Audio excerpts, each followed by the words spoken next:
Well, we're very happy to have a nice crowd tonight, and we have a very special person.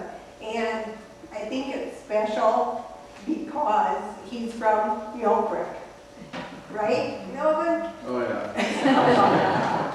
Yeah, we're so happy when we asked him. He said, "Sure, I'll be glad to do that." And I know he's a busy man because he just got back from Germany and he was to a reunion and this and that, so he's a busy fella. But we thank you very much. And this is Melvin Gleiter, and he's one of the Milk Brick Boys, so let's give him a hand.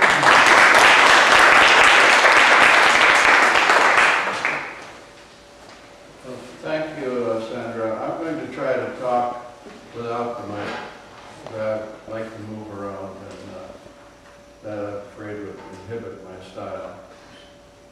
You forgot one important thing in your kind introduction. I am a card-carrying member of this organization. Yeah. And have been for many years. You each should have received 2 handouts when you came in. If you don't have them, please holler now, because it'll help you keep track of what is underfoot. You have one like this?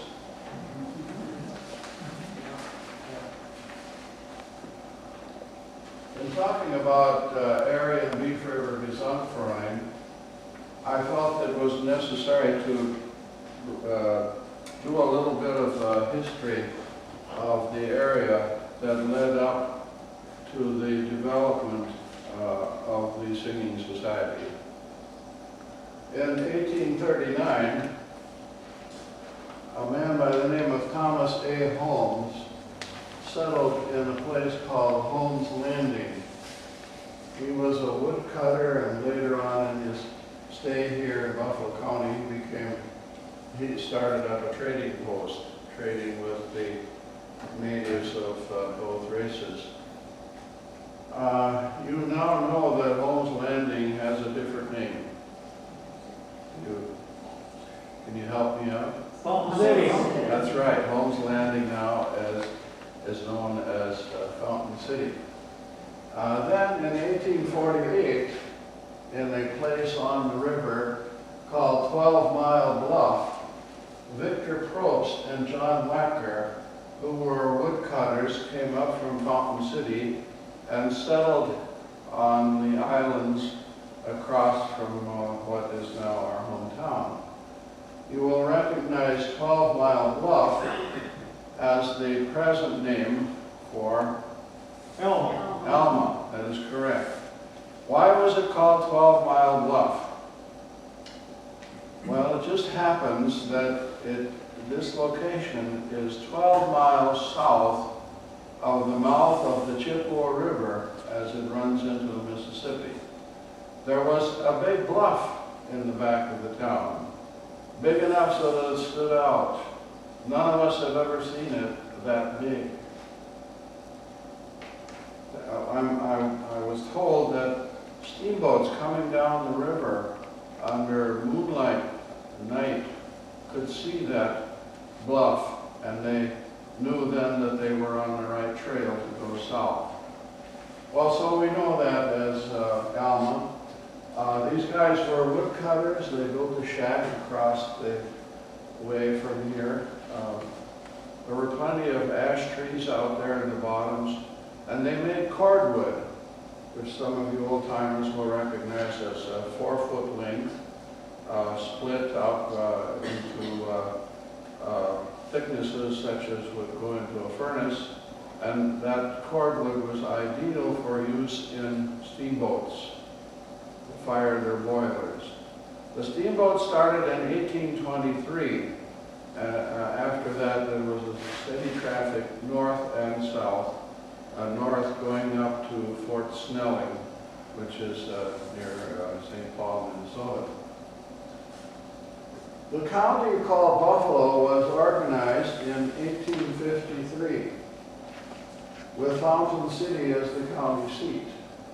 That same year, the land along the Beef River and Silver Creek, that might be a little bit troublesome for you, Silver Creek is that creek over the bluff from Alma.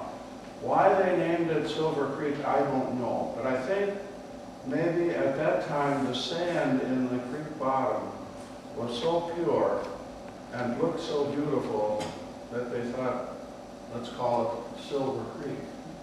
And that land was then open for homesteaders.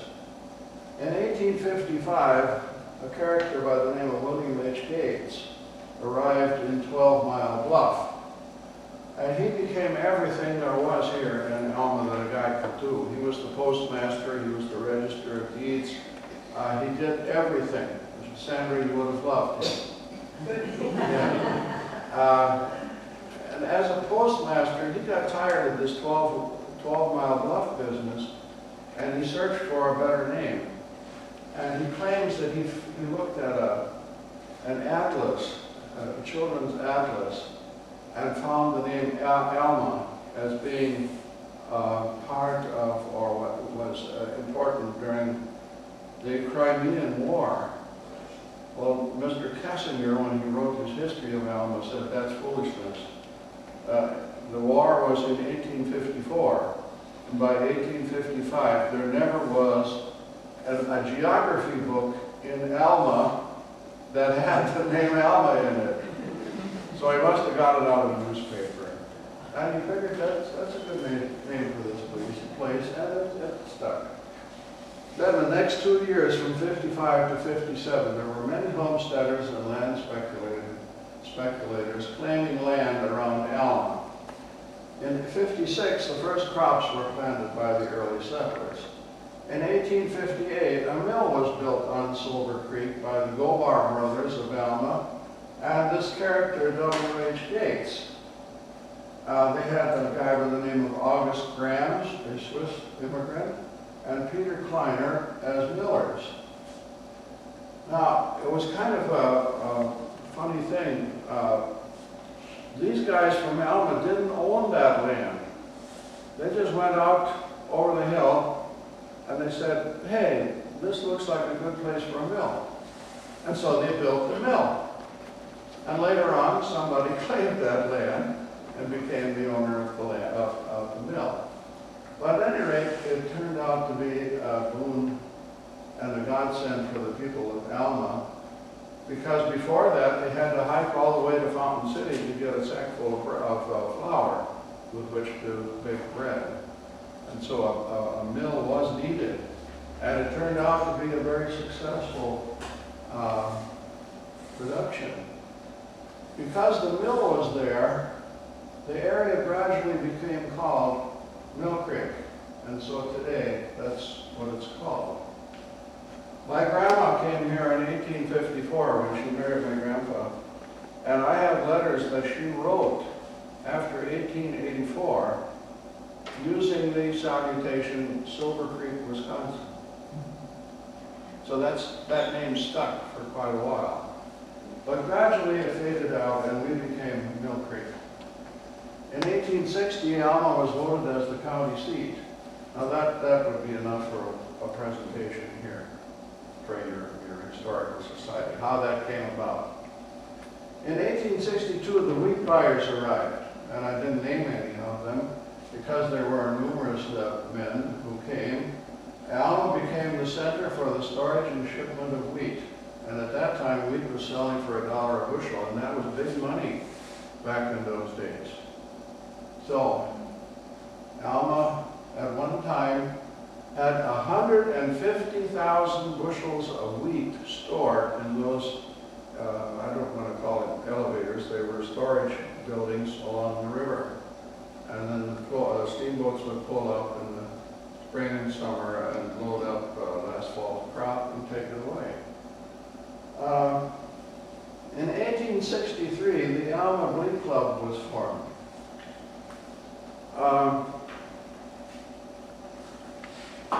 How in the world did that happen? Well, you'll have to remember that this area was settled primarily by Germans and Swiss, and they loved to sing.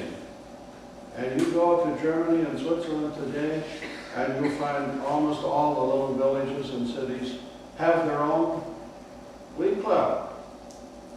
And so this was a bit of their heritage when they came here. They were homesick and lonely and tired and miserable from trying to grub out a living across the hill from Alma. And so they got together on Sundays, and they sang, and they visited, and they had eats, and I suppose they had a barrel of beer. And so it was wonderful. One day out of the week that they could really enjoy. And so, how do I know it was 1863? As a scientist, I always require original sources. What could have been my original source? A letter from Roscoe Wall told me that that's when it started. Oh, I could say that's my original source. Some of you knew Roscoe Wall or know of him, and he was one of my associates and confidants during my early years of study of this subject. And I want to read to you now from a book I wrote in 1993 entitled Aryan Beef River, Wisconsin Gesundverein, its role in the development of Mill Creek Township of Alma, Buffalo County, Wisconsin. And I'll refer to page 18. And I quote, this is from the Alma Journal of February 5th, 1863. A large number of the citizens of this place have formed a glee club and intend to have their own sport after this in a social way. Their first meeting was held last evening, and there it is, February 5th, 1863. I was very fortunate that as a citizen, a resident of Eau Claire, I had access to the Eau Claire Public Library. And through the library, I was able to get microfilm of all the Alma papers. And at one time, I bragged a little bit to myself, I'll bet I'm the only man alive who has read every issue of the Buffalo County Journal. I don't know if that's true anymore because we've had some other historians writing other books in the meantime, and they may have tied my record. But my sources are the Buffalo County Journal, or whatever it was named prior to becoming the Buffalo County Journal. Okay, March 26, 1863. The Alma Glee Club, organized a few weeks since, is making great advancement in the art of vocal music, and in a short time we shall be able to boast of as good a choir of singers as any town this side of the capital. And so that was the attitude or the opinion already of the journalists of that day. June 18th, 1863. We understand that the Alma Glee Club had a gay old time last Sunday. The whole crowd went down to Belvedere and there discoursed sweet music to the astonished natives. So they were having fun.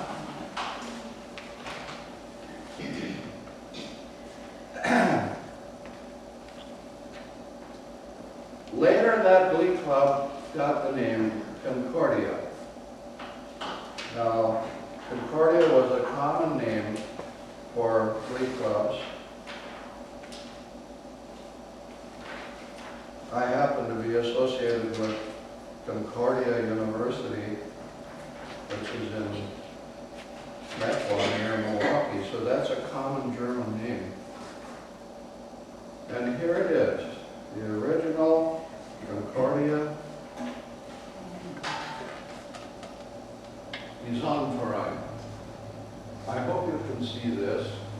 I have a larger version of this that I'll just pass off and you can look at it. I'll just name a couple of guys in here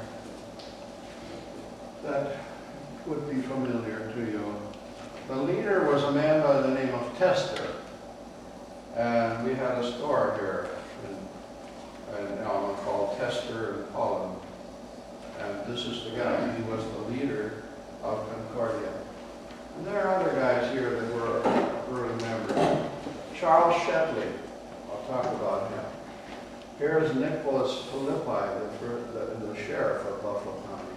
Here's Kessinger, the writer of the first history of Buffalo County. Here is Charles Pellinet. Does that ring a bell for any graduate of Alma High School? That's the father of Norma, our English teacher. And here he is as one of the first members of Concordia. Here's John Beeler, the father of the Beeler family. And this is Conrad Moser, who owned the Gleiter farm. He was the original owner of our farm up in Mill Creek. That's enough. Here's Arnold Gassell, who took all the pictures and made love to make these composites. How about Reuben? Oh yes. Here is Matthias Reuben, the father of the Reuben family, the grocers here in town. Yes. Well, I find it very fascinating, and I have fun doing this.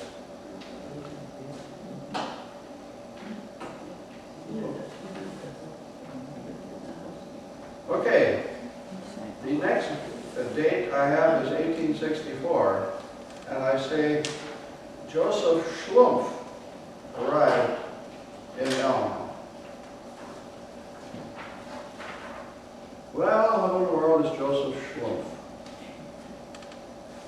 Well, if you had lived back in those days, you would have been very happy that he came to Alma. He moved here from Nelson, and he built a saloon and a meeting hall. And so now they had a place to visit, sing, and go down to the bar. And it was really a lively place here Do you in know Alma. where that was located? Schloom? And the bar. I was going to look that up. I think it's somewhere close to the Alma Hotel, up a little bit on the hill. If somebody knows better, why, you can correct me. In 1865, Fred Lowry, and I don't have him on here, 1865, Fred Lowry brought his sawmill from Buffalo City to Alma. Lowry was part of a settlement group that started out in Cincinnati, Ohio, and Buffalo City was going to become the Cincinnati of Wisconsin. And Charles Shetley was one of the leaders of that group. But it never panned out because Buffalo City at that time was right on the river.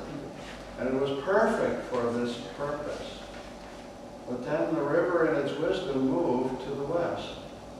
And Buffalo City is now on a little bit of a backwater. And so Shetley and Bowie and the rest of the people decided, this isn't going to do us any good. Let's go north to Alma. And so Bowie, and it's lucky that he did. We needed lumber to build all the buildings and farm homes that were being planned. Shetley came here in 1866, and that was lucky for Alma too, because he became one of the pushers of progress in Alma. In 1867, the Beef Slough Company was formed. There you got another subject. That could last all night, to talk about how the Beef Slough Company, which was organized right here in Alma at the start, with Conrad Moser as one of, and Maui as one of the original founders. And that was lucky for Alma too, for two reasons. One, it provided employment. There were hundreds of men working out there on the slough, sorting logs and making rafts. And these men needed food. And so the farmers in this area then had chance to sell their crops, to sell their animals, their eggs, their milk, their cheese, their butter. These guys out there, and they needed plenty of pancakes. And so the mill was making flour to make pancakes for these guys. So that was a wonderful development for us here in Alma. In 1868, Alma became a village and separated from the township of Alma. And so now we can talk, we're no longer confused as to what we're talking about. In 1868, Aryan Beeford was organized. Some members already belonged to Concordia. The activities were centered in Mill Creek, and I must apologize for that. That's what you get out of the historical history books. But by 1868, it was still Silver Creek. They hadn't named it Mill Creek yet, but I've got it here anyway. The families that were involved were the Walls, the Lanickas, the Lenhardys, and the Tremblers. They met at the home of old Jake Wall, out in the open. I don't think his house was really that big that it could hold everybody, but they would meet out under the trees. By 1876, then, when the school was built, and they met on Sundays at the Mill Creek School.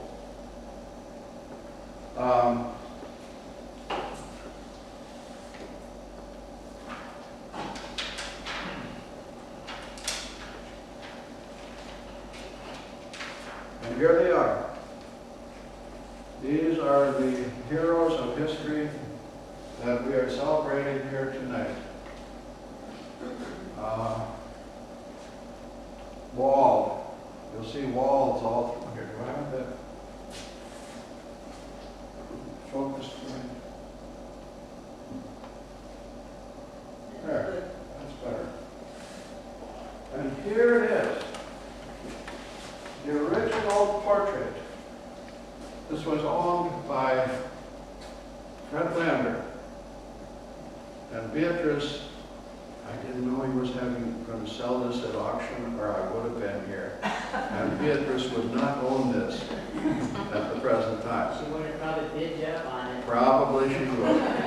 But here it is. That's what's on the screen.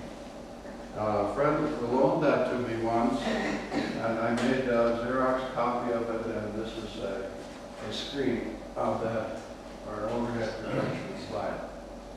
We've got Lanickas, and the guy over here was the father, and he had a marvelous voice. He was probably the best singer in the bunch when it started. He used to go to singing festivals. And show this to you.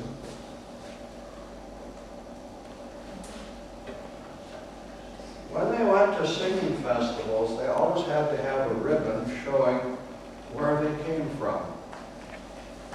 And these up here are from Alma, from various members of, these are from Aryan, various members. And down here you'll see a medal. Actually, there are two medals. And I want to show those to you. They are from a singing festival that was held in La Crosse. And here's the medal.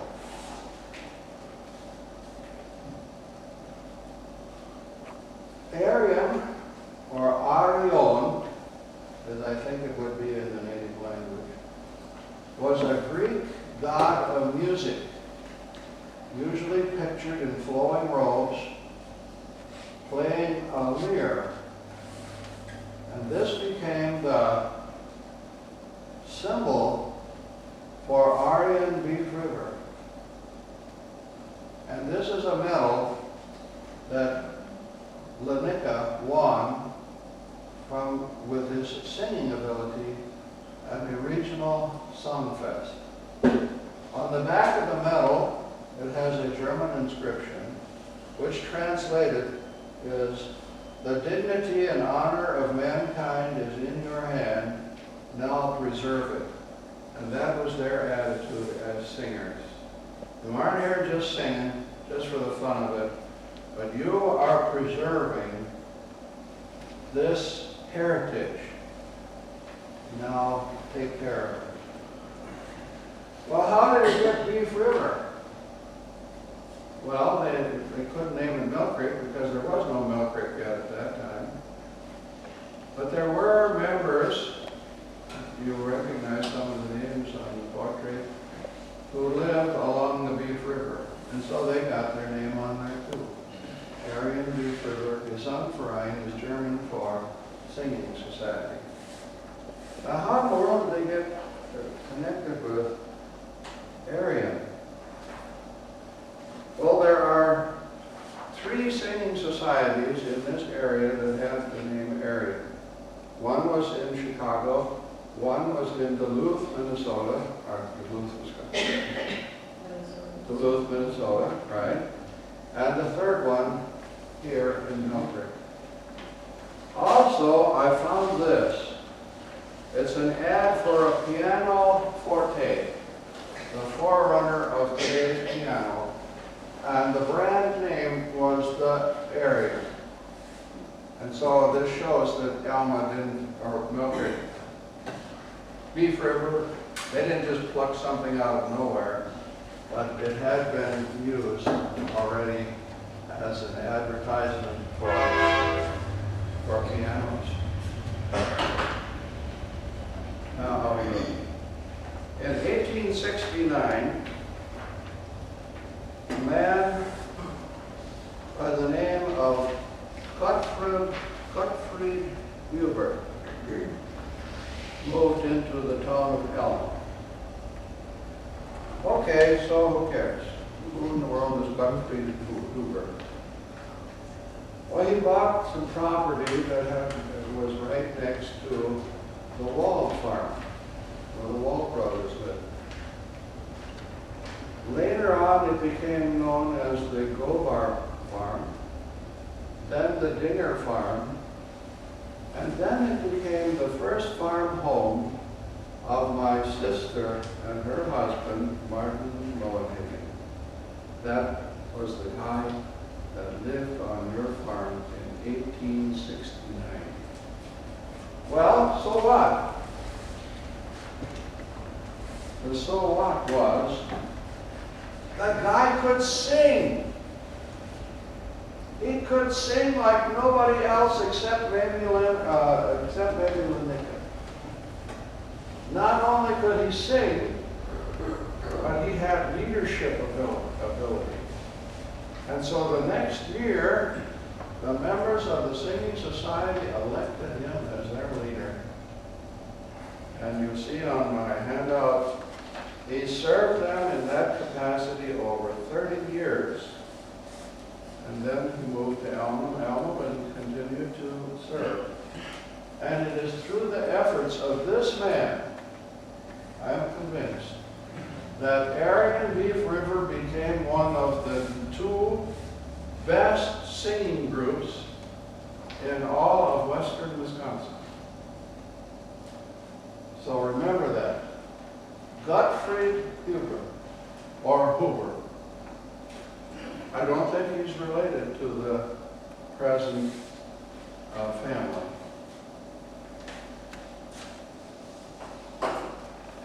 In 1872, John Mueller brought the Sherman House. This picture was on the Concordia one. John Mueller. And he ran the Sherman House until 1898. He just happened to be the first sheriff of Buffalo County. And he moved here to Alma. And by golly, people, I think, recognize here's a man of authority. You guys better behave yourself while you're here in Alma, because we got sheriff material amongst us. 1875, Dr. George Seiler came to Alma. And I have to put his picture up because it is so important. Here's the picture of the Alma group, and there he is, George Seiler. A very good doctor, country doctor, but also he loved singing. And he became the spiritual leader of all of the singing groups in Buffalo County. And I would say to you, if you remember two names out of my thought, one would be Gottfried Huber, and now George Seiler. In 1881, 12-Mile Bluff collapses, and that's why none of us have ever seen it.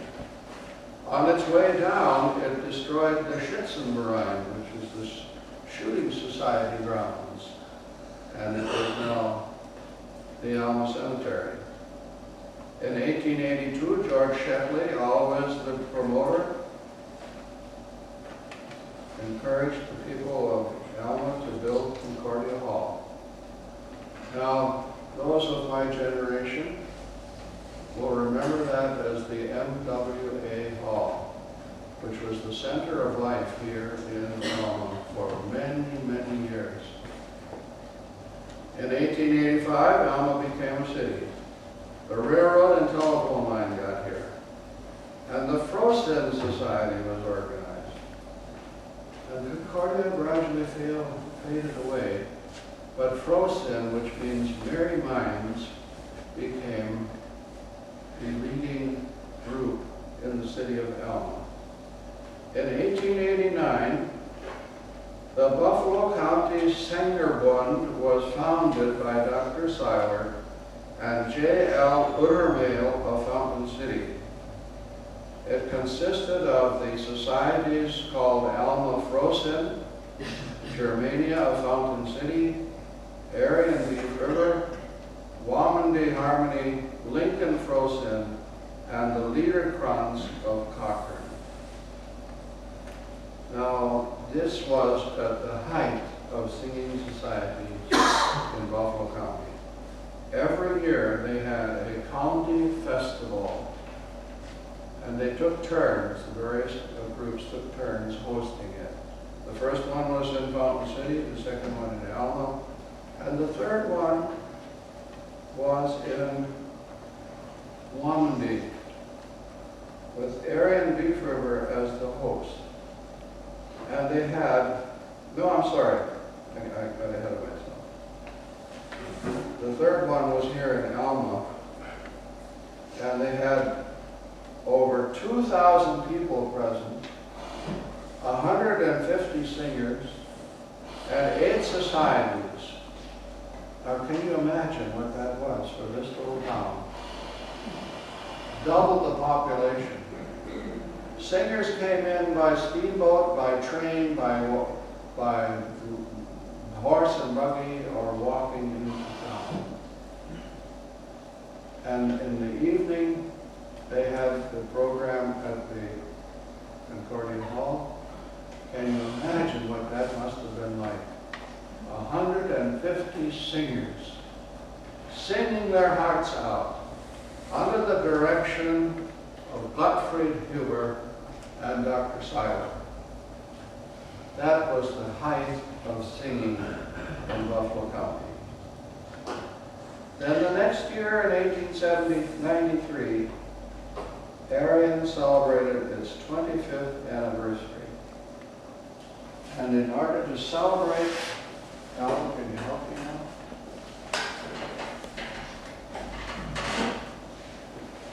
To celebrate for their 25th anniversary, they sent $90 out to New Jersey to a flag painter who created this painted, hand-painted on silk. And it says, for the 25th anniversary of the Singing Society. And then the other side almost takes your breath away. It's so beautiful. There it is. Area, Beef River, Wisconsin. And there's the lyre and the garlands of this legendary Greek hero, Arion. Can you imagine what it was like in Wamandee, Harmony Hall, when the Beef River Bunch came in with their flag out in front? It must have been absolutely glorious. And then they had the group picture. And here they are.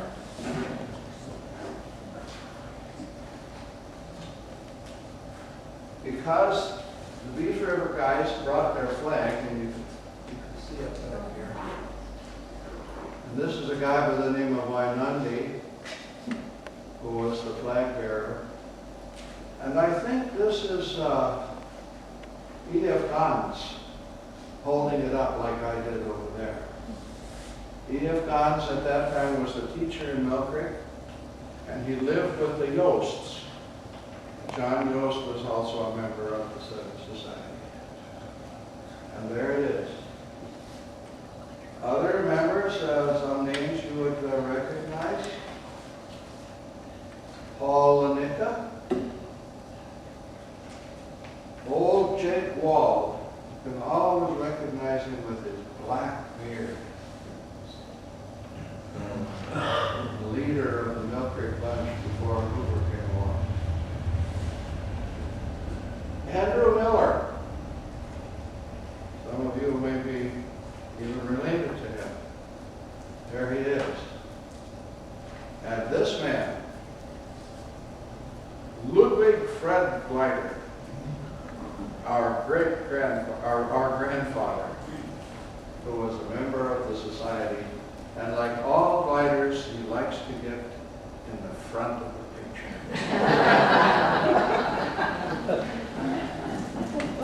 This was the first evidence I had that there was a flag.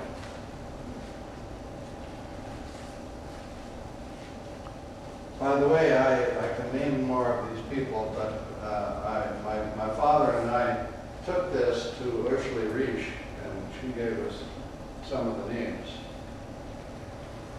But there's the flag on the picture in 1893. What happened to it?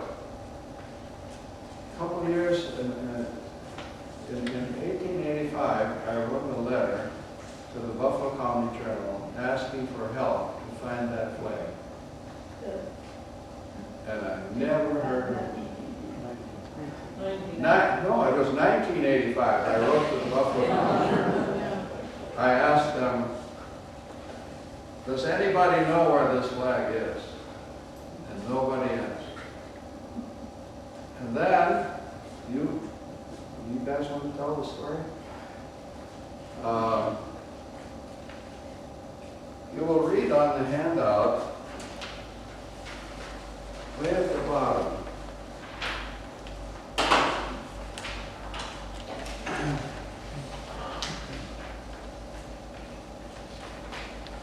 The flag was dedicated in 1894 with a large celebration in Helena, but the Sangerbund activities ended in 1902.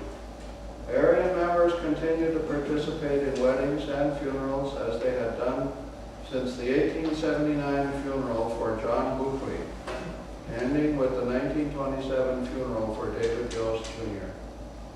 Martin Obrecht served as final leader and guardian of the flag. Martin Obrecht lived not far from here, up in Second. And he died, and Mrs. Obrecht died. And our Aunt Julia bought that house as her retirement home.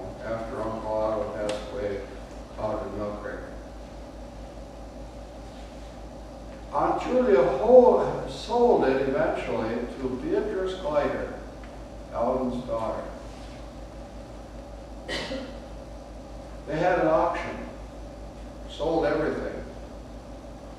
But, as if it were a miracle, they didn't sell that box. They didn't know that that box was sitting in the garage, up underneath the ceiling, in a pile of boards.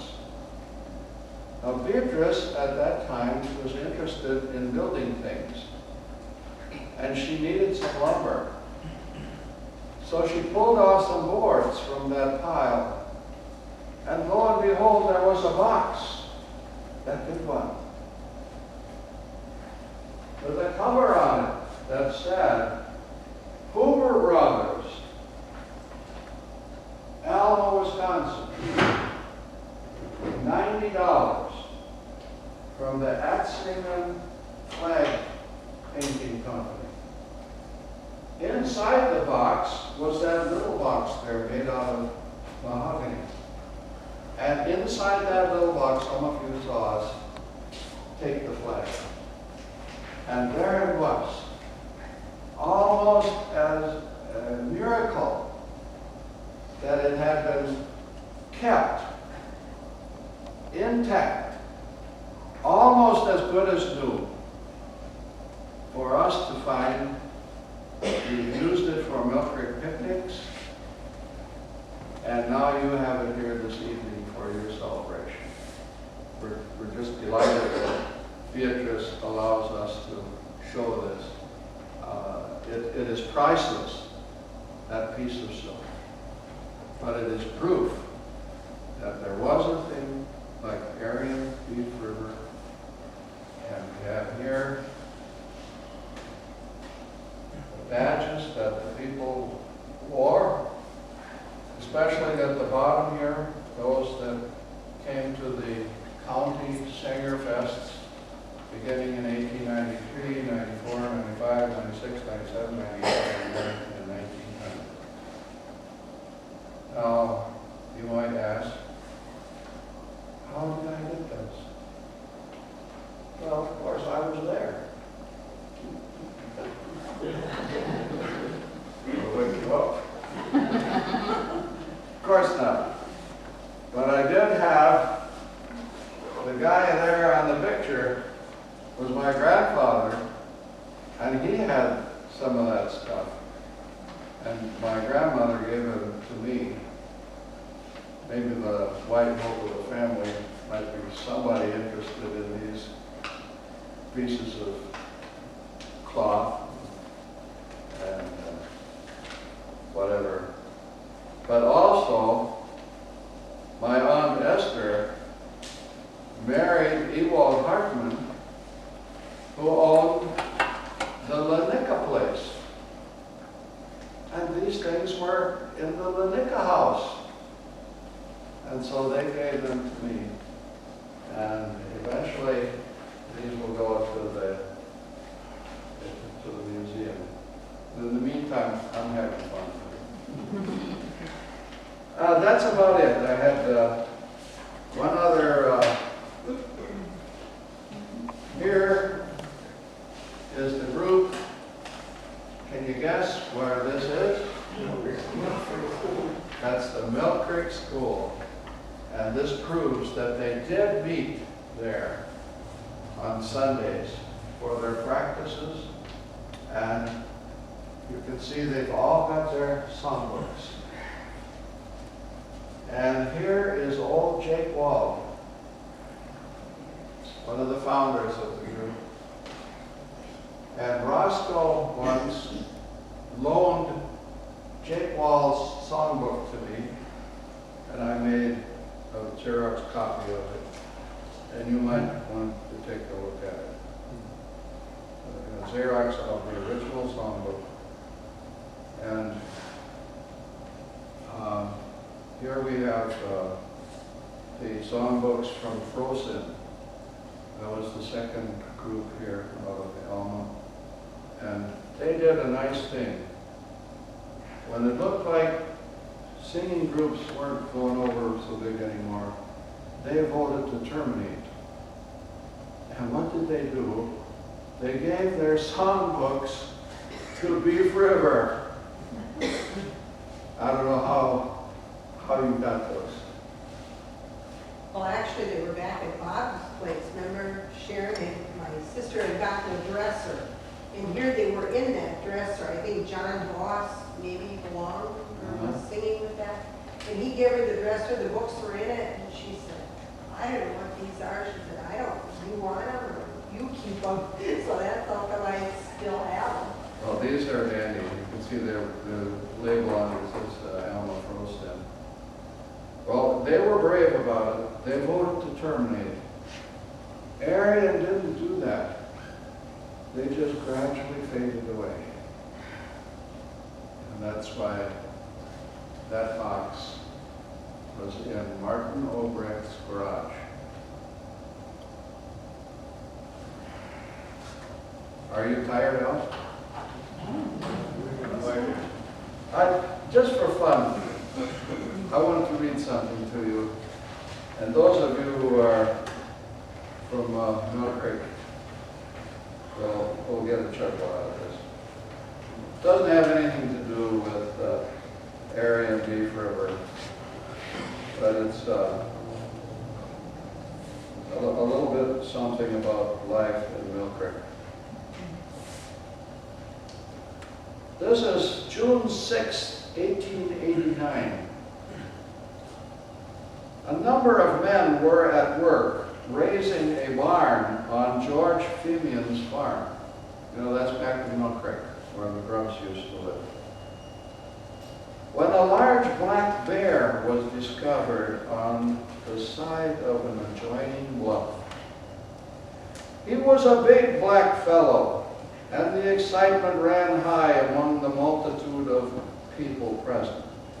Andrew Miller, who is known as the best and truest marksman in the valley, and whose trusty rifle never misses to carry the deadly projectile true to its mark, jumped upon his horse, and with lightning speed sought his gun. The company, in the meantime, holding Bruin to the side of the mountain by deploying around him. Andrew came at last, and Bruin was still in sight. The weapon came up to Andrew's shoulder, and his eagle right eye ran down along the barrel, and on over the end. And the stillness, which had been awful, was broken by the sharp crack of the rifle, and Bruin was seen to fall and roll down the steep declivity. As Andrew dropped the gun from his face, he remarked in the purest Swiss dialect, "Der ich einmal die Bluff betritt." I think he's saying, I got him. Up there on the bluff. I'm not Swiss. In a moment, the whole company was on the ground to view the dead bear. And as he rolled over, someone was heard to remark, "Es ist ein verdammter Hund."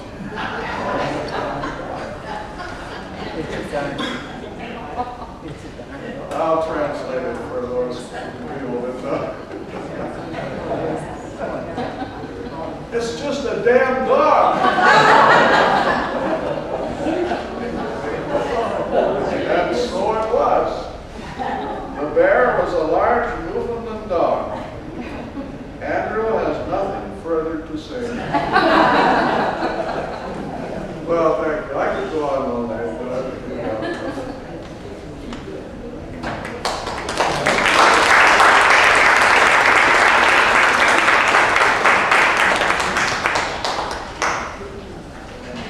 Now, I have a question. Did they sing in English or did they sing in German? One of the anybody could join the singing society. It was an open society. However, you had to be able to read or speak German. These Switzers that came here were German-speaking Swiss. And so the books, you can examine them, they're all in German or a Swiss dialect. So, no, English didn't come in until maybe World War I. And did they have any musical accompaniment? no, there may be somebody with a pitch pipe. But later on, when Frosin got started, they brought in bands. And there was, of course, a band always in front when they marched. And the concerts then that they had at the NWA Hall were music as well as singing. But primarily it was a cappella singing. They were so good at it. They didn't need any accompaniment. Never any women. Well, did you see any women on the So women were in the shooting. No, it was strictly a male activity when it started. Oh. The women were, as somebody remarked, making lunch. Or they had to stay home with the kids. Or they had to stay home, maybe milk the cows. But gradually, I think we look at I look at this group here. Do you suppose I could get away with a men's glee club only? I don't think so. But gradually, women started coming in, and they had their activities also. Who was the writer of the articles in he was certainly quite a Yeah. language. In our generation, it was Theodor Wheeler was the writer. Before that, it was Edwin F. Guns. And before that,